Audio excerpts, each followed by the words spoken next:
government sector, private individuals. Information space is used for illegal circulation of narcotics and weapons.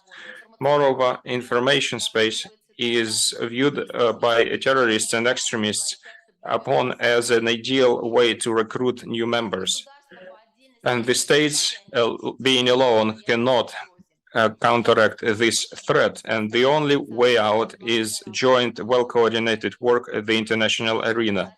And we believe at close collaboration with our African partners under the aegis of UN and work on the joint convention on countering the use of ICT in crimes. And we would like to mention a particularly great role of BRICS, SCOs, and African Union countries in work on this document.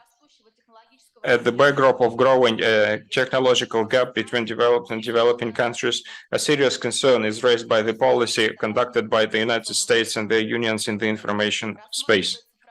Considering the information environment as a playground for political confrontation, the Western countries are increasing the role of ICT to intervene in the internal affairs of other countries. We adhere to the course on internationalization of internet. We advocate the sovereign right of the states to regulate the internet within their countries. And we believe it is important to join efforts at the specialized playgrounds of UN to create a transparent global network. Summing up what I have said, I would like to say that the model of cooperation suggested by Russia in the area of information security is there to ensure step-by-step depoliticized and practical dialogue between our countries in the sphere of ICT, and that includes at the level of competent authorities. Apart from the development of the global agenda on information security, this agenda opens the way to establishing specialized regional negotiation mechanisms. Thank you for attention. I wish you fruitful work and all the best. Thank you. Sure. Thank you very much. And for the Deputy Minister for Digitization, this is the second attempt now. And yeah, I'll try to just the key enemy in digitization is bureaucracy. That is not a unique enemy. I think that in all of the countries that we have it, and in Russia, it's being fought with like a super service is what is used to fight it. If there is an institution, it has atomized service, and it's not difficult to start it up because there are no dependencies, because unfortunately atomized services is not something that they need, what people need, and the real life situations need to be. This is a number of separate services which lie in between the various many governmental bodies, and that is where the problem arises, because when there is more than two of these, sometimes it's 3, 4, or 5, to get them together at the same table and to agree on the same concept of providing the service so that the life situation is resolved is not possible. So in Russia, there is a program of super services when we take a live situation and all the separated services are combined into this program, and like we try to coordinate them all to get them together and agree with them also that this complex construct starts flying off. And the Institute of Super Services in Russia, it works really well. And I wanted to tell you a couple of, just an applied an example, a concrete example, how we work and what it looks like, and maybe you will like it. And these solutions probably will get to on the GOSTECH level. What is Russia? Russia super service is getting into university. A person graduates school, there is 1,000 colleges, and there's 1 million join universities, and people try studying well in order to then get scholarship. And if they have good marks at the school exams, then they have a chance of getting the scholarship. The higher they score, the higher the chances of getting it. And if we have 1 million potential students, and we have universities in different ends of the country, and you had to physically go to do the entrance exam. So to simplify this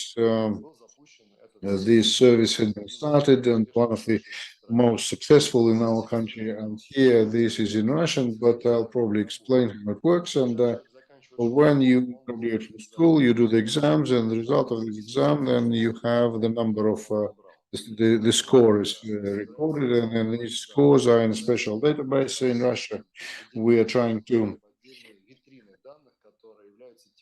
the database in the Windows of data, which is a typical. So a typical window is given, then the data is being stored there, and that may be retrieved by other institutions. So this entire country is covered with these data windows that contain data from different. This is the unified type and height. So it's very good for recording and reading. And so there is this database that are results of exams, school exams, and then this kid gets into the unified portal of governmental services, and you could see the number, the score, could see all the all the universities. It's more than 1,000.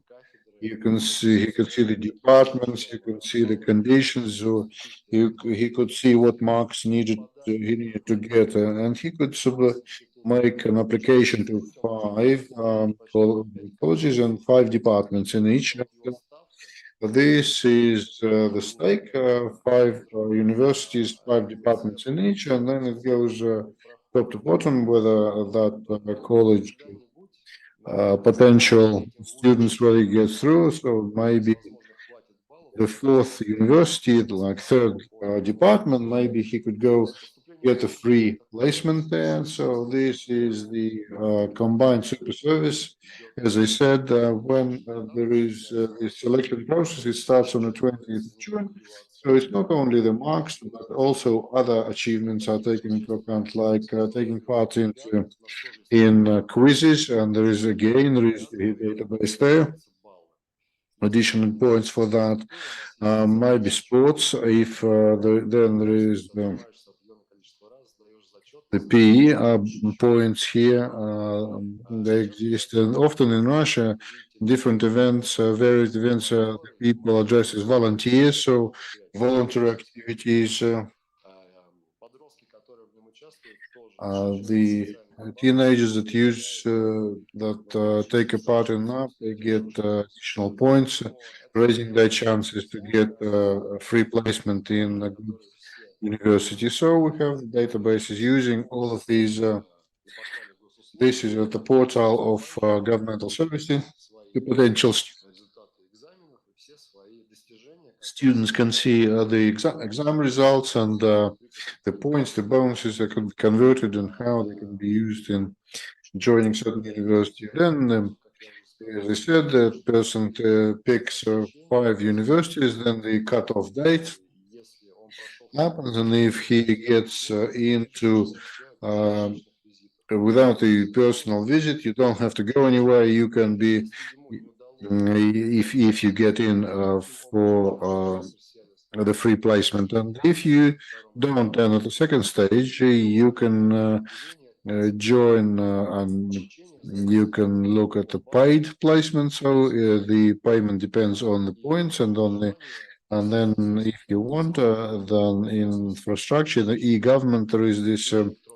There is the key for the electronic signature, and then with this key, you can even sign the contract for the education and pay for it, and even organize a loan for that. And so this is one window of places, could be the mobile app, and if you're joining trying to join a university, you have all the statuses, all the notifications, all in one window. That works really well in Russia, and it's been working, has been for a number of years. More than 1,000 universities, they accept submissions are like that, and they enroll the students like that. And I think this is a huge progress with what we used to be. I remember how I had to go away to join the university. So now there is no stress because everything's transparent, everything's clear. You don't have to go anywhere. You have free time that can be used for, I don't know, play football and stress less. There is another super service which is called, we talked about at the previous session. There was some interest to it. That was studying. So the digitization is to get rid of the routine. People have to ideally creative potential and to get rid of the routine. And digitization should take away the routine. And when you're studying, there are automated courses supporting the teacher that take all the routine like checking the homework, preparing content, etc. Every region in Russia has a right to start its own educational system, electronic school diary, school course, and we as a federal executive body, we lean towards have one centralized solution. If the region wants to work with it, they can work. If the region doesn't want to, then they can work their own. The region can choose. So we suggest this is content education system based on a platform called Serum. That is the finalized adaptable platform for any country, any language, and the education system and content system is probably the same everywhere. And in this platform, there is plenty of various services. Parents, for instance, they like to see the pupils' marks, the journal, the attendance record, where everything is digitized there. And of course, there is a big.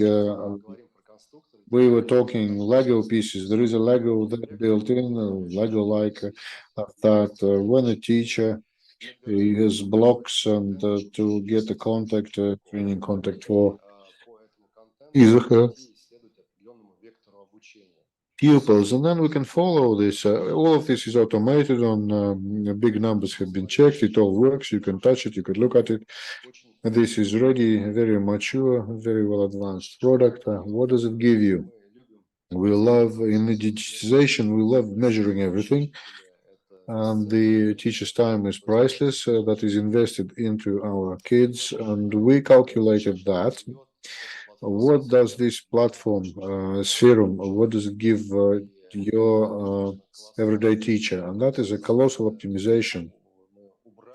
We did away with massive amounts of routine, so 50% less labor-intensive preparing for this, and because the digital assistant gives all the recommendation, like checking the homework, planning, 60% less labor costs, 40% less communication with parents, because for parents it is all clear. They could look what kind of lessons were there, they could help, etc.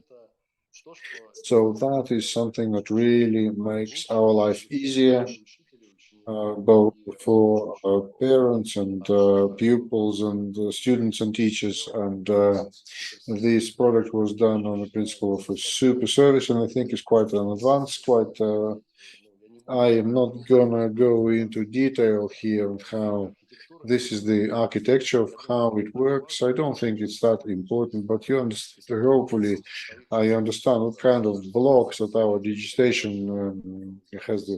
These are super service of childbirth. For example, for which a child is born, the mother has notification. She could give the child a name, and then you can start all the using all the services. So this is the kind of modular architecture that makes it possible to effectively manage the governmental services, to provide high quality solutions for people who are happy with that. And the last thing is this indicator with NPS, and NPS was 30%. That is quite low now. It's about 60. So the users, they love the content very much. The opportunities, they go wow, because for them it's really unexpected. There is this data on how they study, how they achieve it, and everything is just in some clicks. You can access everything, and it differs very much from what it was a number of years ago. What you had to have all this paperwork, and people love it very much. What the government does it as an electronic service. So that's it. Thank you very much. Thank you so much. And as in any system,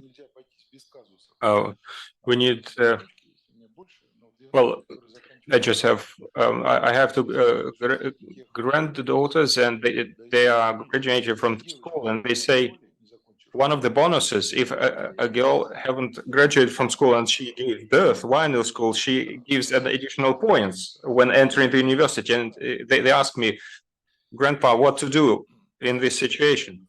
And I mean, this is the truth. And what was your advice? Well, everyone is a creator of his or her own misfortune, I guess. So I would invite Denis Kuznetsov, Director General of WebBridge, and to share practical results and talk about transfer of digital solutions in the sphere of education to national markets, and the example of the projects in the Democratic Republic of Congo. Good day, colleagues. I will continue the thought that Natalia Komorova stated in the very beginning of the plenary session, that in Khanty-Mansiysk there is an educational platform, Education of Yugra, which was created together with the Innopractica Foundation, and since then, for 5 years now, it's been developing every year, and it's not a static product, but what was created jointly by the Department of Information Technologies and the developers. So as a result, there is an entire spectrum of solutions covering every level of education, covering various tasks on registration and keeping track record of the results, and the integration with various platforms, which the colleague talked about.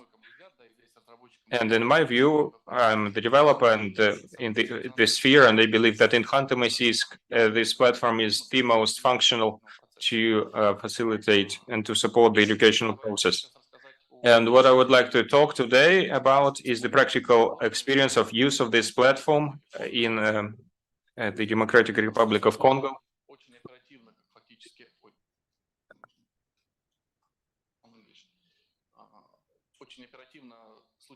And this project started rather spontaneously.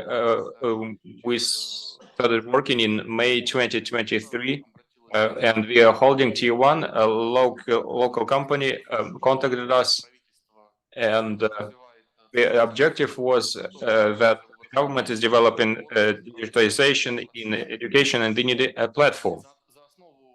And as a basis for this development, we call this KLSC platform. And we took the solutions which are created together with the Khanty-Mansiysk okrug. And by May, practically last week, we started the platform, which is now ready to be used. And as far as the assessment, I think the colleague from the Democratic Republic will tell us more about how functional it is. I'll say a couple of words about the functions. As of today, this is the platform which keeps a track record of the results and home tasks using electronic content, and it frees the teachers from paper routine, which as of today, well, in Russia, we started this process long ago, like electronic logbook. And as of today, for now, Democratic Republic of Congo, it is still on paper, but now the child gets the chance to get a digital information about the materials, study online, and like we had it during the pandemic. And the Minister of Digitization also gave us a Sphere platform, which can be extrapolated. And that makes it easier for the teachers because they have less paperwork and they can concentrate on working with children. The platform creates a uniform communication environment for all stakeholders of the educational relations. And what we are launching now, this is what we're launching now, and these functions will expand. And during this short stage for now, short period that this program has been working so far, yes, there is specifics and the approach is different, and we spent 2 months discussing it with the colleagues, discussing the details with the colleagues.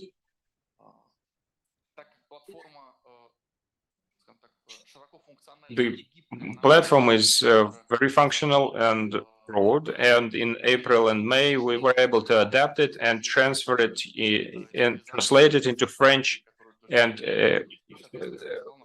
create the style which is required according to the charter adopted in the country. So, and currently we're planning to test have a pilot run in several schools in Congo, so that starting September it could be started in all schools in Kinshasa, which is the most advanced from the point of view of infrastructure. It's the capital of the republic, and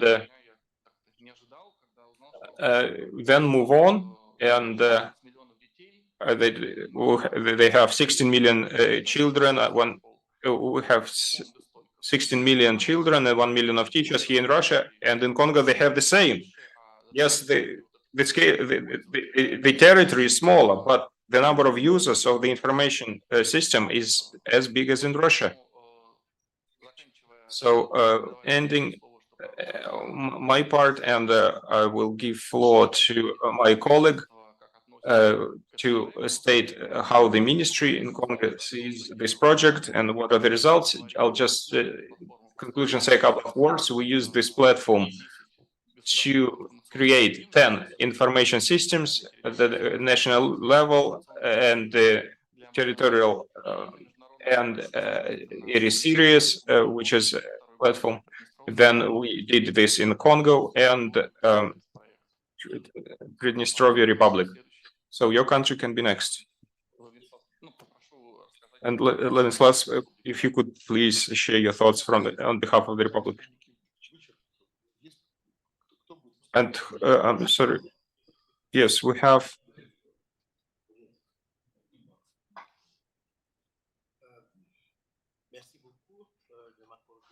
La parole.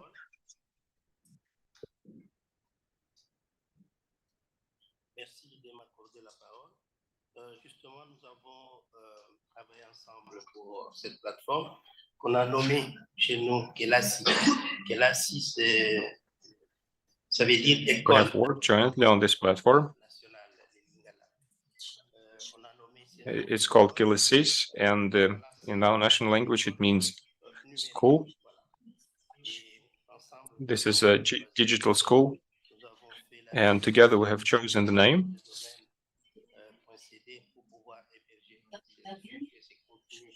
We have registered a domain where we could keep all the resources.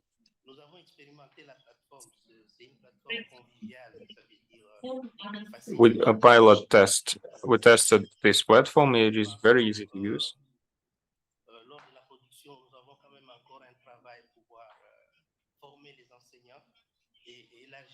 And while working on in order to be able to work on the platform, we need to train the teachers. We need to expand this platform so it can be used in larger number of schools so that we could switch to digital technologies.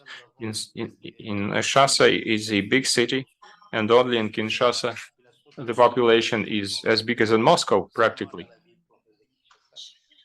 In Kinshasa, we have 16 million people.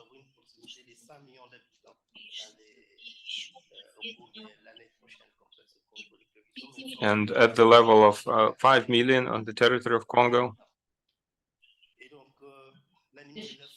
and who has to be covered in the short term, and overall the population is 80 million.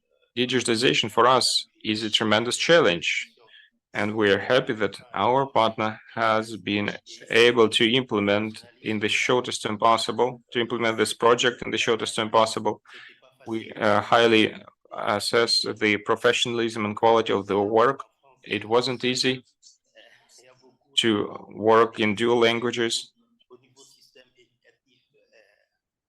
Yes, there were a lot of questions at the level of system of education, and our system of education differs a lot from the Russian system of education, and we needed to adapt the platform to our context. That was a big work, and the work will continue because we are reforming the educational systems.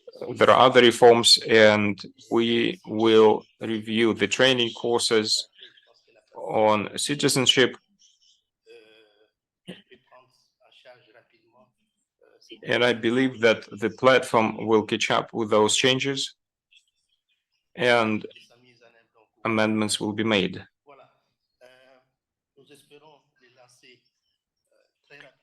And we hope to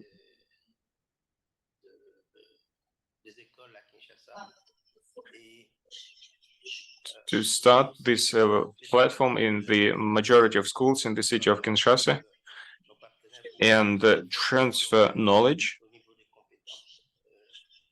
And we would it would be great if our partner from Igrak could train on our teachers on site.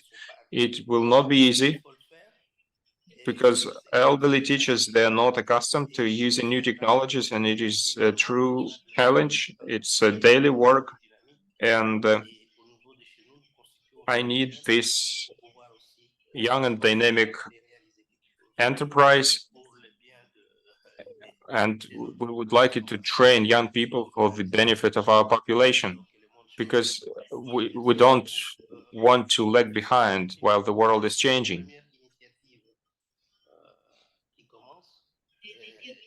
So I thank you, and we are very glad to have this initiative, and it is always great to have a partner.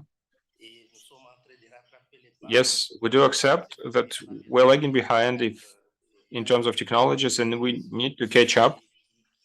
And we know that there are people with experience, and we thank you for that, for sharing that. Я думаю, могут быть вопросы. Thank you very much. I think there may be some questions if you want to ask any. And then I would like to ask Denis a question, and how easily adaptable to other languages, for example, to translate it into English and Portuguese. Well, English and French, it has been translated, and it took 2 months.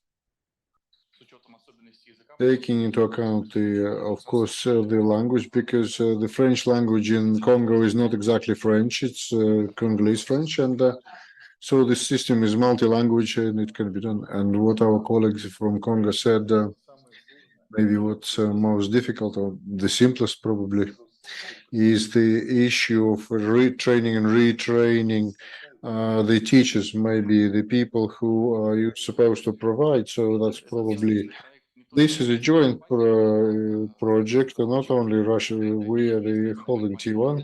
So Dnevnik Congo, this is a local company in Congo, and that would take local people, and we will train them using the translator with the language barrier, and then it will be replicated. So there is local people of this company. So these courses of temporary training or training, so how we're planning to do it to train the trainers by the middle of August, so that they could start working with the educational establishments straight away. I would like to congratulate you on that, because the speed of the rollout that is only to be envied. Colleagues from other African countries, they probably will watch this with great interest, and maybe it is not the Democratic Republic of Congo, not only Kinshasa. They would have this. Yeah, we will be able to meet this need. So let's congratulate you, Gra, that these kind of golden hands exist here. Thank you very much. Thank you. And I just want to give the stage to Mr.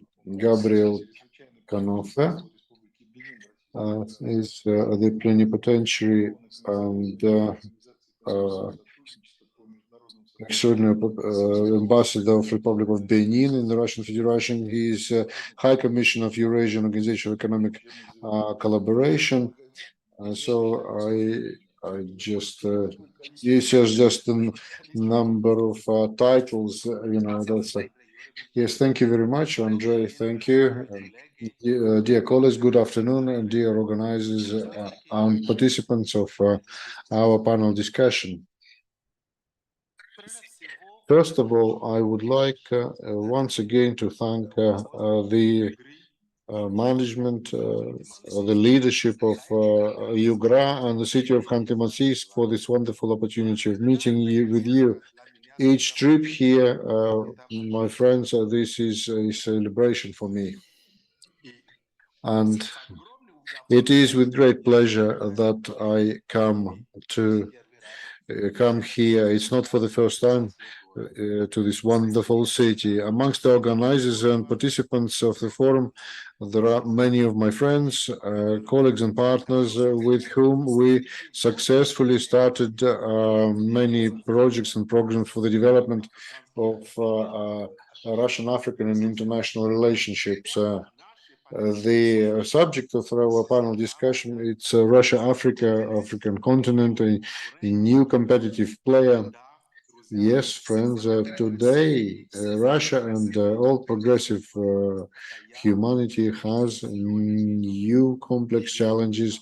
The world is on the threshold of fundamental change, and we assuredly move toward multipolarity, regardless of all the difficulties and hardships. This multipolarity is needed not only developed countries, but developing countries too. And I talk about my native Africa. Look at it. For the first summit, Russia-Africa gave big results, serious results, and I did mention it when we were talking, when I met with the governor. This year in July, we're preparing to take part in the second summit, and today the help of the Africans is aimed at the support is expecting for the support of technological, financial and cultural support from Russia. African continent is the cradle of humanity. The population is 1.4 billion people, which has a huge natural resources, and in Africa concentrates about 30% of the world riches of mineral resources, 80% of world gas, and 19% of the world store of oil. The African continent has 40% of the world gold, and up to 90% of chrome, platinum, etc. the biggest cobalt, diamonds, uranium in the world. We have it in Africa. Look, friends, today, the global context, what kind of conditions that we live today after the two world economic crisis, after the pandemic of the COVID-19, after the special operation in Ukraine, the world has changed. The world has become totally different. The political situation has got exacerbated. The strategic blocks and partnerships has grown. The spheres of interest, some things have become obvious, and for everybody, African continent has become. African continent is not an exception. What's changed?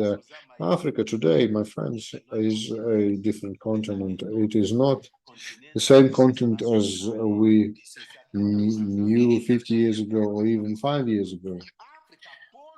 Africa changed completely. Africa knows very well and what it needs, who to share a path with, and it is a full-fledged player of the global civilization. Africa today is not reserved by anybody. We don't belong to anybody. We are a free continent, and we have a choice, and we have the right for the choice. Africa has learned to take care of its own fate and is prepared to collaborate on mutually beneficial conditions. We are not, it is not just an extended hand. Africa has made a choice for the diversification of its partners. We expect to see all the partners that we can work with together, and at what level. This is the most important question. Russian-African relationships. Before I talk about this relationship, I'll tell you some indicators. Have a look. The turnover between China and Africa is 282 billion American dollars. 282. Between Russia and Africa, it's 18 billion. At the same time, these 18 billions, 80% of this, that is the 7 countries only: Egypt, Morocco, Algeria, Tunisia, and Southern Africa, Nigeria, and Sudan. Direct investments of China is more 150 billion of China in Africa. 150. Direct investment of Russia in Africa is about 20 billion. Trade representations in Russia in the African countries. How many? Do you know how many you have? Do you know? No, 18, no, much fewer. Just 4, only 4. Egypt, Algeria, South Africa, and Morocco. In China has trade representation virtually in every country. The number of embassies from Turkey, 43. 54 states, 43 embassies of Turkey. How many Russian embassies do you think? I'm not going to tell you. The direct air links, airplane links, Turkey to Africa, with the entire set of countries, with all of them. Turkish Airlines, they fly everywhere. Russia, Africa is practically zero. And we're talking about that. We want trade, we want collaboration, we want direct air flights and flights. The same thing with media. In any village, you can listen to American broadcasts and French, Turkish broadcasts. No, Russian TV, Russian radio is practically absent on the continent. So as you see, all these statistics tells us that we need to activate our relationship. We need, if we want to really this relationship to be productive, we need to what do we do and how? What do we do? This is a rhetorical question, and African continent needs to be trusted. We have to, in Russia, here in Russia, we have to believe in Russia, trust Africa. There is no other way. I agree with you. Yes, we can't say that that investment risks on African continent are zero. No, yes, they exist. Nobody would tell you that they don't exist. But why China, India, Turkey, America, they work and they invest and they make money? Why are they all happy? Why? Why not Russia? And another aspect, most effective but not used potential in Russia. These are our school leavers. We trained more than 1.5 highly qualified people, the university, and there were 15 presidents who spoke Russian. We trained more than 120,000 specialists for Africa. My country, 11 million, 3,000 of specialists, they speak Russian. And at the moment in Russia, there is 28,000 of African students in Russia studying. That is very, very few. Of them, 5,000, they are being paid for by the Russian budget. That is not enough. And talking about education, we need to increase the number of African students in Russia, in the Russian high schools. And after the training, they become ambassadors of Russia in Africa. This is how you gain friends and you make friends. And I want to assure you, in summary, that Russia is a very wanted friend and partner, We need you and we need each other. And regardless of very complex international relationships, now our relationships have to grow and strengthen. And what I suggest is, first of all, we have to think and analyze constantly of the path that we surmounted together, the past experience, positive or negative, and secondly, we need to coordinate the strategy.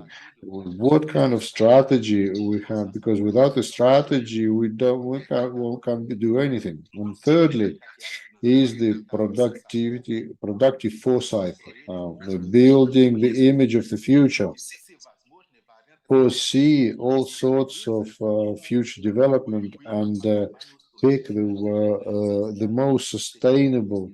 And I know the relationships are difficult now, regardless of that. And fourth, last, yes, we have the intuition, the analysis, strategy, and intuition. These are the four columns that support our sustainable relationship. My friends, I'm sure that we managed to do this, and I'm convinced that the relationships between Russia and Africa, this is the foundation for sustainable future, multipolar future. Thank you, Khanty-Mansiysk. Thank you, Russian Federation. Thanks to this country that did so much for the African continent. Thank you, Yugra. There is no other way. We've got to go forward to success. Thank you. Thank you. Thank you very much. And I think that this is the program speech. And I think that the summit Russia, Africa in St. Petersburg received this word. And it looked like he talked to me, and I just wanted to duck deeper and deeper because I couldn't give the answer to many questions, and maybe using this opportunity, taking this opportunity, having some principles of the universities. Maybe you have a certain remark or reply that probably it is quite clearly on the agenda. That, and my experience, little experience, we come to Jordan. 18,000 of alumni from Soviet, all the boys, they married 18,000 Russian women. So they bore children, they became citizens of Russia, and then they bore more children. So these they are 70 now. So they have grandchildren now, also Russian citizens, and only Egypt students is 26,000 students from Egypt, and the highest need of the Russian education is now in medicine, because the medical diplomas, med school, they are globally recognized. You can get the practice, you can get good business, and that is what people are aiming for. And probably the Russian participants, we can draw their attention now. The people are very selective where to study, and they don't always go to Moscow, to St. Petersburg. I know for sure.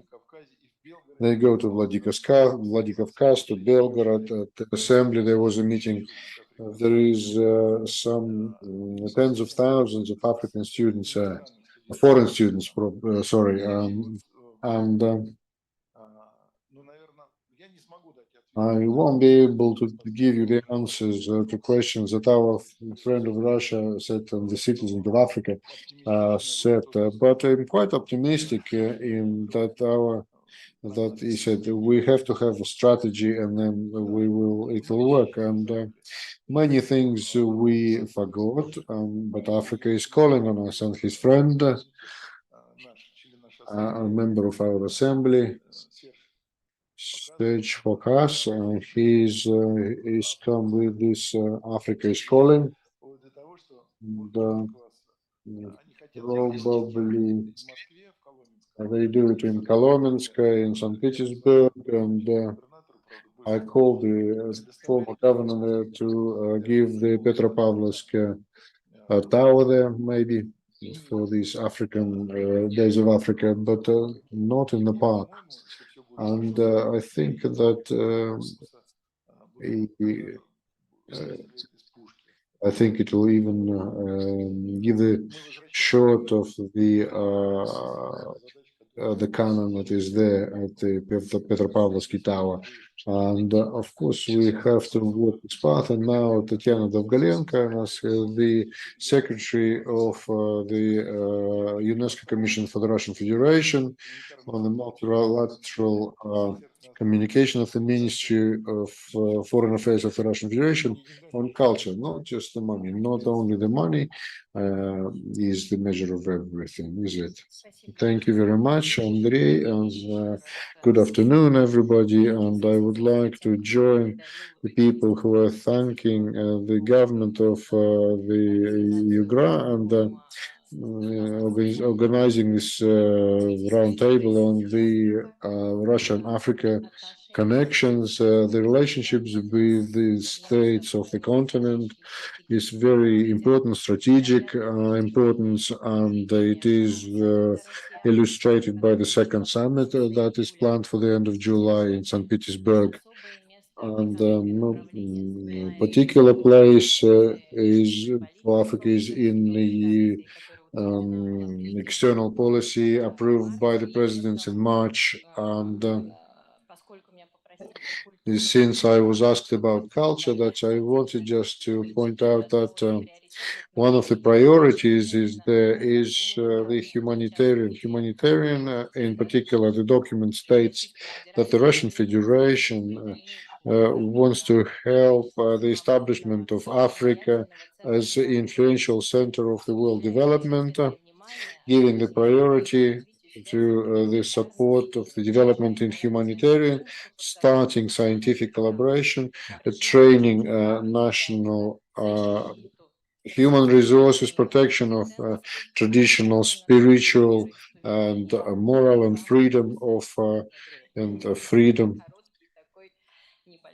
of religion of faith. So this is a kind of foresight that we can talk about. This is a sketch where we should be moving towards, and what unites us much more, not only the role of the USSR in decolonization and helping the independence, developing the national economies, but even if we look deeper, for example, now it's Pushkin's birthday, the creator of modern Russian language, and today is the global day of, and his great grandfather was born in Ethiopia.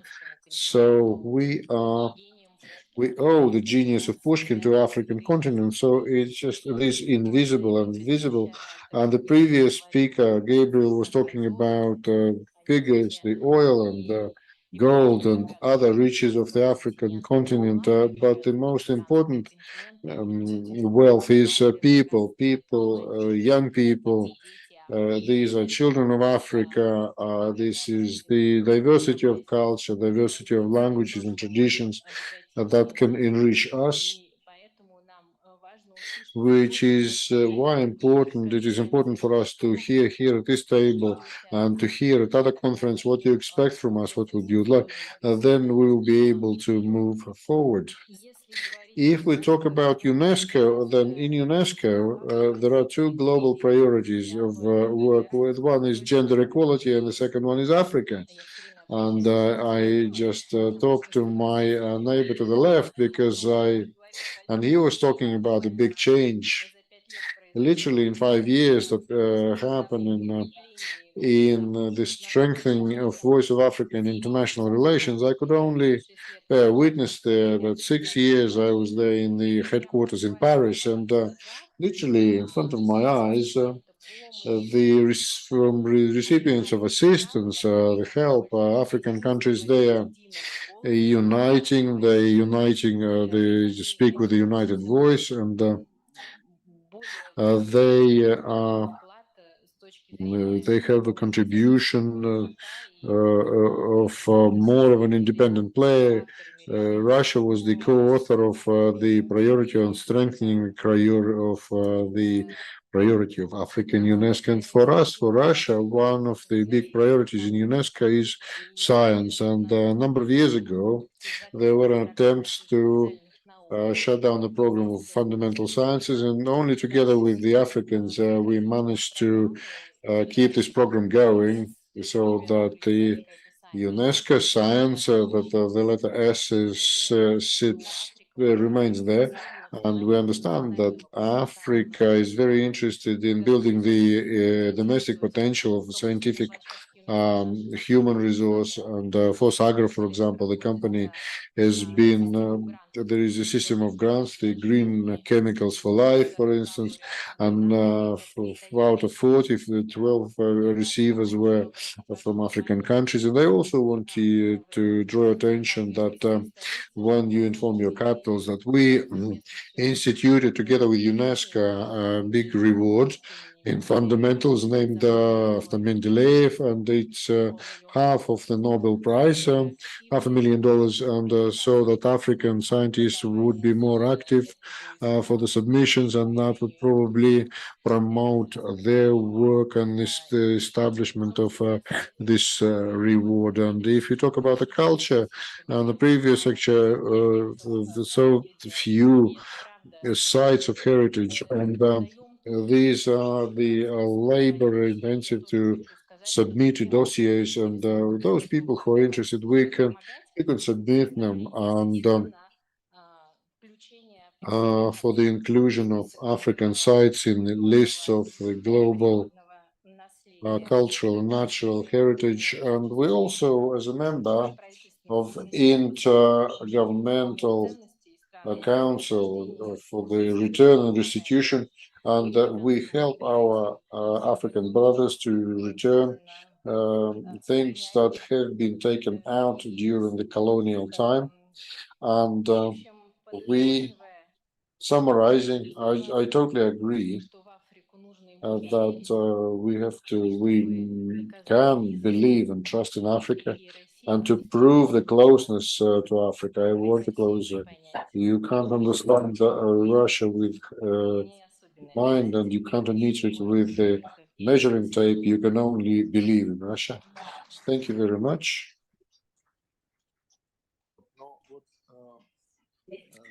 Well, so the key session has been done quite well, and there was this program for the nomadic camp program, and Igor has quite a lot of positive experience of IT technologies, and that is the case. I remember the previous.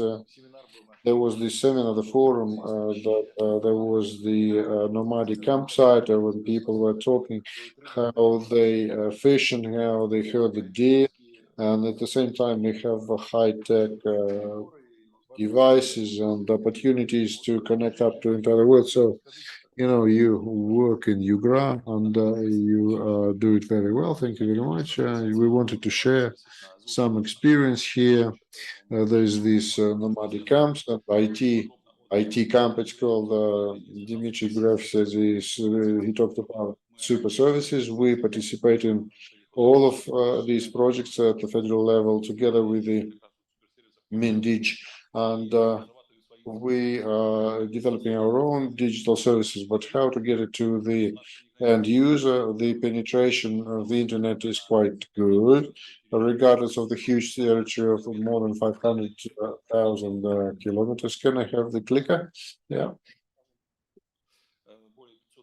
More than 500,000 square kilometers, and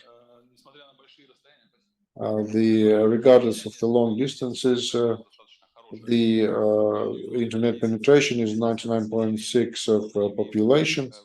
People have high-speed internet, broadband internet that is even some remote areas included. But there are people who live in the camp and live traditional lifestyle.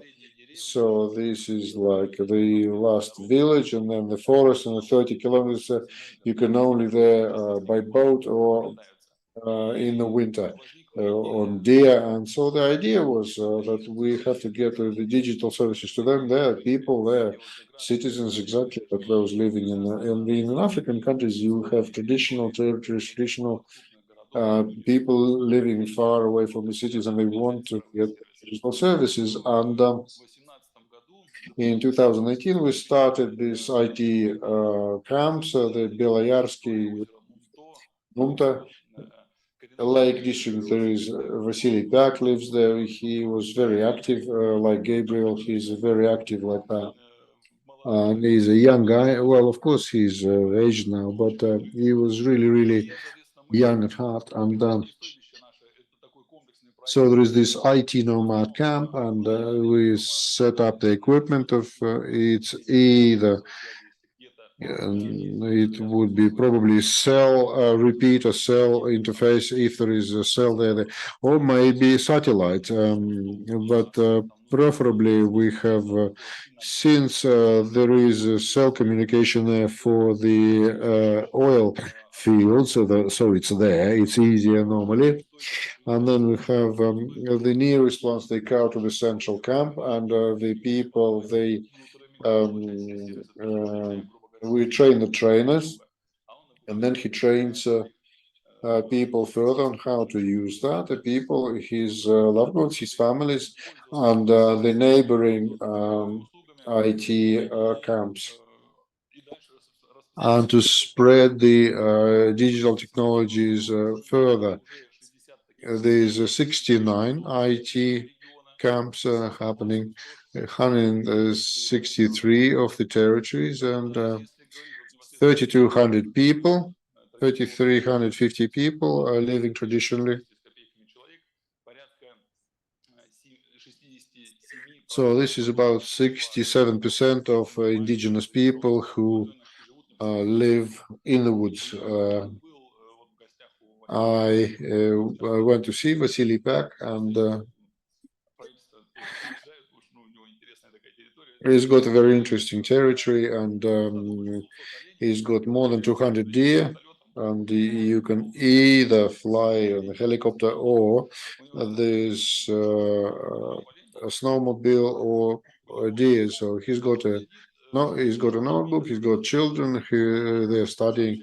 He's talking through the video on a notebook, and he's training people how to get a super service, how to join college online. He talks to his loved ones who was he is training his wife. She's continuing. She's spreading it further. And then for 3 years we've been developing this project. There was a number of IT camps, and there was the idea of that there was a problem of indigenous people. When they send people to school, they are socially unprepared. So before the school, they weren't. They didn't see. They sent to normal school, and then they get closed off, and they get separated from other kids. And if there is a large number of small children, we have, together with the department, we have there is infrastructure there, so we have the IT services there, and then we set up a school, preschool, and then school through the video connection, and we train small children, and they become more socially adaptable, socially adapted, and they could join just a normal school with and they go to the school not from year 1, but probably from year 5, having been at school through the video link for the first 4 years. So this is the project with great interest, maybe for our guests from Africa. So the methods we have been running it for 5 years, and we have a feedback, most positive feedback. Thank you very much. Thank you. Уважаемые коллеги, мы же понимаем, что Dear colleagues, we don't realize this is like an advertising, but this is the case when you are not ashamed to show such an advertising. It is no doubt a success, and the 5-year experience. 5-year experience shows that this is a very good success. Colleagues, is there anyone else who would like to speak up? Because there is no official. It's a good day. The representative of Ministry of Foreign Affairs in Yekaterinburg. And just shortly, we talked about super services, and Mr. Shofa has talked about the importance of education, use it in education. And what I wanted to say, it's our experience of work. We have 7 regions. That's our territory of activity. We're in the continent with the higher educational establishments, and great attention is paid to education, and the universities that build new campuses, but the problem is that they getting grants. They open up new postgraduate, new vacant places, but they have no enough postgraduates to fill those places with. So we need advertising, and yes, we have a lot of mobile apps which can be used to learn about anything. And I'm not talking about a super service which can be used to file the documents into the higher educational establishment. What I'm talking about is while studying, a student can find the sphere of education he would like to go into. So, for example, if he is ready to pay for the education, the system could provide him or her with a list of educational establishments. And then he would just, through this app, he could connect to those to those universities.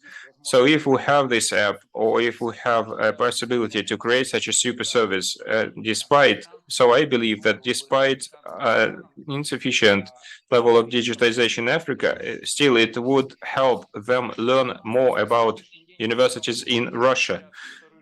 I mean, there are a lot of universities in Russia which have international reputation, which have international brand, a lot of regional universities.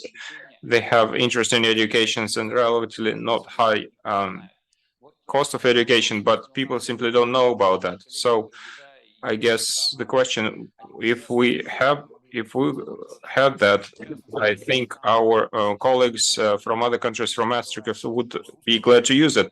And by the way, we are opening the Russian studies classes in the countries of our presence, and this platform could be used to inform them about that and invite them to study in large administrative centers and cities like Khanty-Mansiysk. So this is just a thought, the experience we have, and maybe a response to how we could facilitate and invite foreign students, and how could we help foreign universities and maybe help inform and raise awareness. Thank you. Thank you, Alexander Nikolaevich. And dear colleagues, we see the Minister of Foreign Affairs of Russia is dominating today's forum. Yes, I would like to briefly answer that to Alexander Nikolaevich, to my colleague. The operator here, as you know, and the training of foreign students in Russian educational establishments is Россотрудничество. It's the Department for Cooperation. And before the pandemics, we had this program called The Time to Study in Russia, and we had a web page. It was under the aegis of UN, together with the Minister of Education of Russia, where all foreign students could get information, not just in Russian, but in English and French. They could get information about universities which have vacant places for foreign students to study, both on budget and for payment. So we have those services.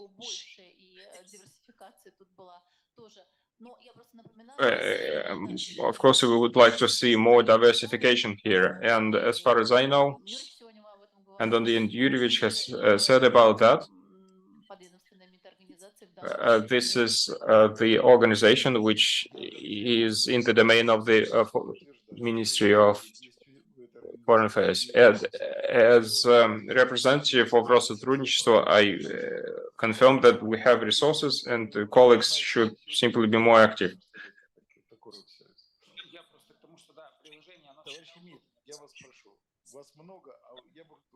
Yes, our colleagues from the Ministry of Foreign Affairs, I see there are a lot of you, but where are the representatives of the universities?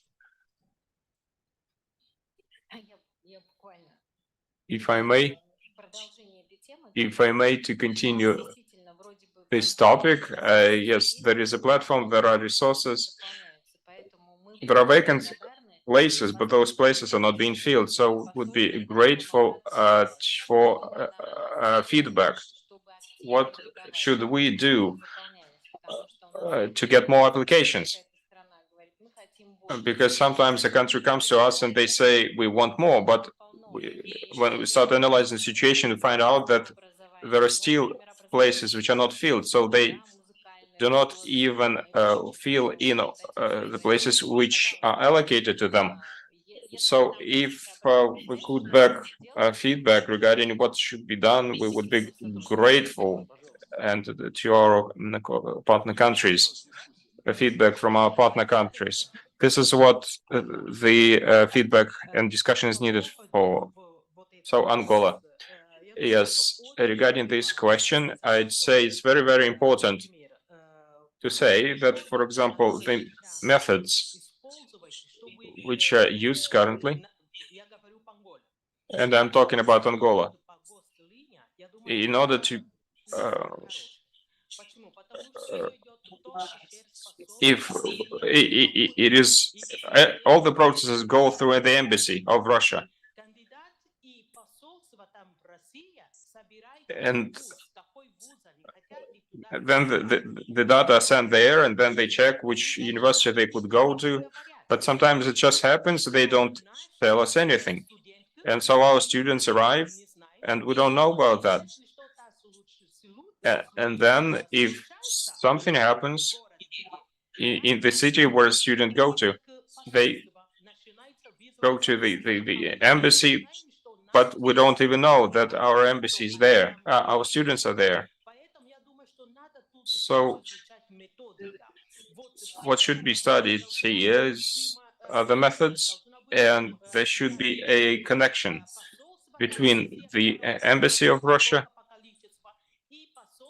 which is controlling the number of vacant places and the number of students, and the embassy in Angola from its side.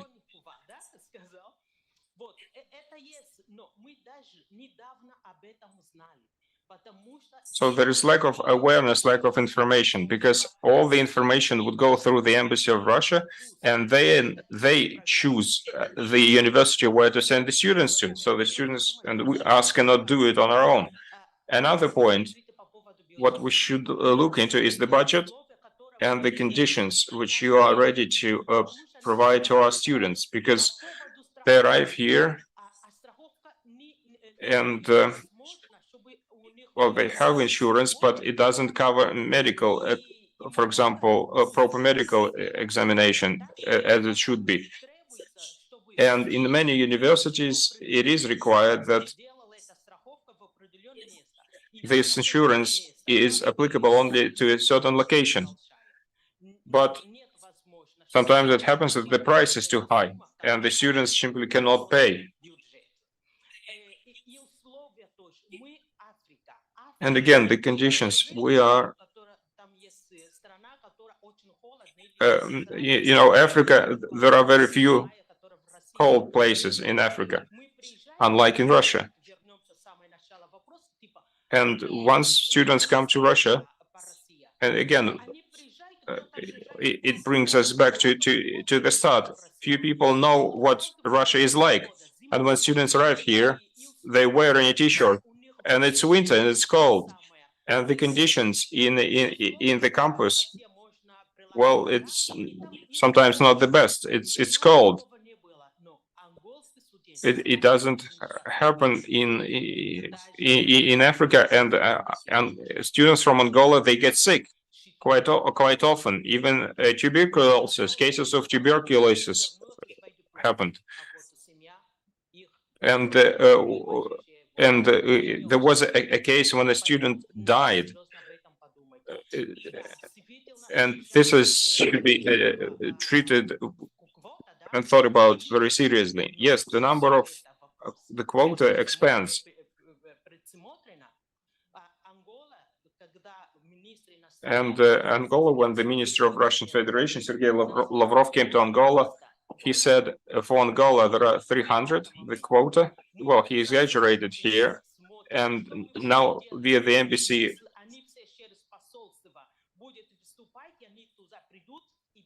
if they'll go through the embassy, there will be problems because for us to monitor and track them, because they're from Africa, but from Russia, but they don't know anything about Russia when they go there, and then they face with a lot of difficulties there. So we should go back to the practice of the Soviet Union. So medical exam, when they arrive, medical exam. I remember it myself. We would arrive, and then the teacher would even tell us how should we be, what should we do, what should we wear, how should we behave, because it's different climate. And I remember, so we come to the medical station, and the doctor examines us. You're looking like cabbage. You're wearing so many layers of clothing. And it was very good back then. But now it's totally different. It's worse. So we need to think about that, so that everyone would do and feel well. Thank you. And this is the embassy of Angola in Russia, right? And well, as they say, everything new, it is the good old forgotten practices of the past. And what you say is very important. I think those present here, especially the government officials, must take a note of that. And yes, I am, well, retired, and I think African colleagues, and now I realize that Africa is the same as Eurasia. And now Equatorial Guinea. Yes, please. Thank you. I would also like to add, speaking on budgetary quotas. Yes, Equatorial Guinea is a small country, but it doesn't mean that we don't want to have good specialists. But only 30 places, it's nothing for a country. And this quota of 30 places,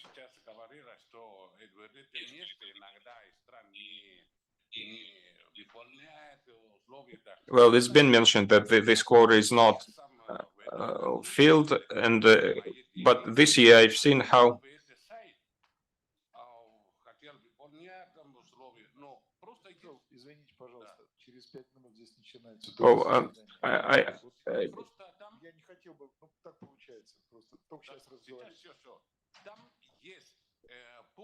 so there are items there which are in Russian, and in Africa, if there is no school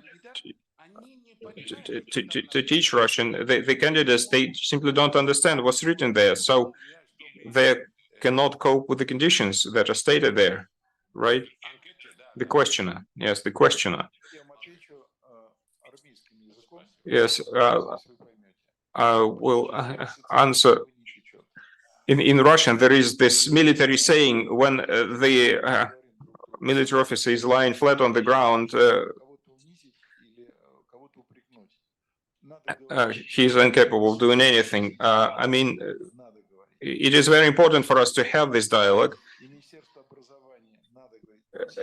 We should talk, we should provide this feedback, and there are no enemies here. Yes, there is bureaucracy, and let's recall the good practices that we had in the past, and this is what we should put on paper, and this is probably what is missing in this joint statement that we have now. So let's ask our respected host, Yugra, add what has been just said into the joint statement. Like you said, people come wearing inappropriate clothing, or there is no medical insurance, etc., etc. But these people who come to us later on become specialists, they become presidents. So we have 2 minutes left. Let's say thank you to each other, and let's realizing that a lot is still to be said. And I'll just give this example. 1965, does anyone remember that time? Well, I was 7 years back then. 8. And I was playing in a cinema. There is this movie, Children of Don Quixote, that's a Soviet movie. And my character in this movie was sitting at the wall of an American embassy. It's a schoolboy and his friend. And a policeman comes and asks, "What are you doing here?" And my character says, "We're waiting for the most important ambassador, for him to liberate the blacks, the black population." And I guess back then I could foresee that I would be sitting here today discussing these problems. And this is how we were raised. And it didn't mean the color of skin didn't matter. The race didn't matter. Everyone was equal in our mind. And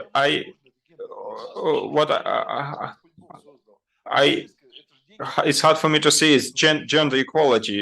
I mean, people created equal, men and women, and yeah, UNESCO is spending a lot of funds on those strange programs. So I suggest we call it a day. Thank you.